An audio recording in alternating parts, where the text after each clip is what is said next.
Et conseillère métropolitaine déléguée en charge notamment de l'égalité des droits.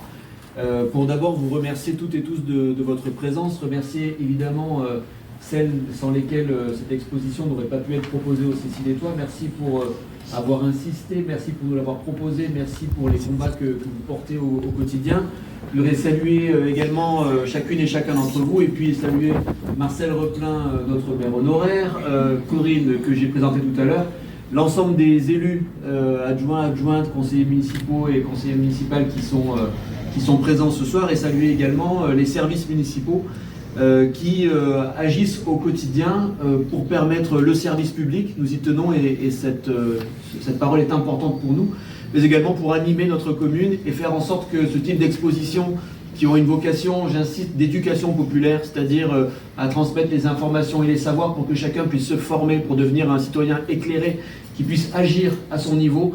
Eh bien, sans nos services, tout cela ne serait pas possible. Donc je voudrais, devant vous, leur adresser des remerciements et vous dire à toutes et à tous que nous sommes très fiers et heureux d'accueillir cette exposition dans cet hôtel de ville qui n'est pas qu'un lieu de passage. Vous savez, tout à l'heure, j'ai parlé des services publics.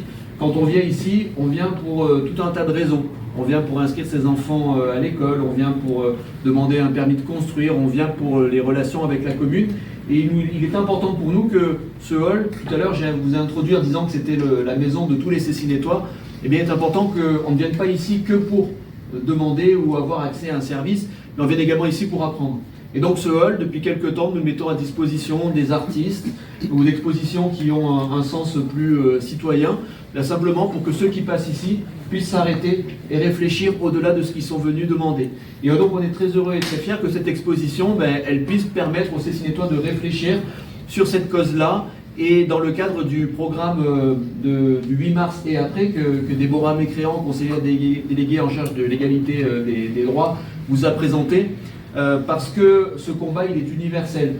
Et si effectivement, en France, les femmes se battent pour faire valoir leurs droits, même si on a la chance ou l'honneur d'être le premier pays qui inscrit dans sa constitution le droit à l'interruption volontaire de grossesse, même si nous avons la chance d'être dans un pays dans lequel de nombreuses femmes osent prendre la parole pour dénoncer un certain nombre de comportements, eh bien on sait que ici, comme en Iran ou ailleurs, rien n'est gagné. Et tu l'as dit tout à l'heure, c'est Simone de Beauvoir qui nous rappelait que quand il faut toujours être vigilant, parce que les droits des femmes, ils peuvent toujours reculer.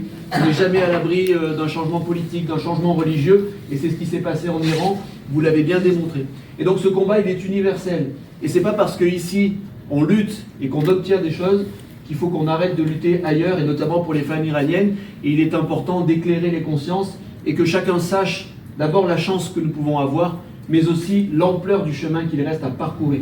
Et donc, plutôt que de faire en sorte d'être vigilants pour que les droits ne reculent pas, nous nous exhortons à continuer à nous engager, à combattre, à militer, à s'engager au quotidien, y compris dans les plus petites tâches, et bien pour que les droits des femmes puissent continuer à avancer, parce que le 8 mars, ça ne peut pas être seulement la journée des femmes, c'est la journée des droits des femmes et de la lutte pour l'égalité entre les femmes et les hommes.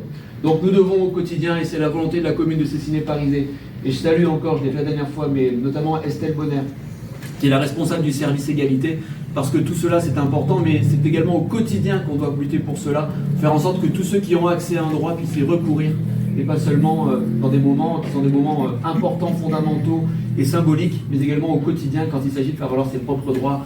Voilà, je ne suis pas plus long.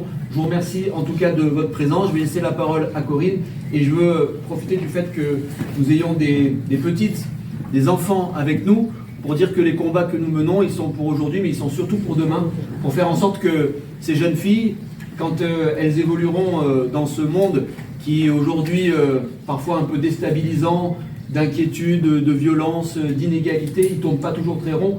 On a besoin de militer, de lutter pour qu'elles soient dans un monde qui tourne rond et dans lequel elles se sentent autorisées à avoir n'importe quelle place, au même titre qu'un garçon qui est aujourd'hui né en se disant « demain je peux être président de la République, chef d'entreprise, artiste ». Je crois que c'est important, on leur doit à elles, comme on le doit à celles et ceux qui ont lutté et sont tombés dans le passé. Je crois que c'est vraiment un combat pour l'avenir. On leur doit à elles. Merci de votre présence et merci Corinne d'être à nos côtés. Je te laisse la parole.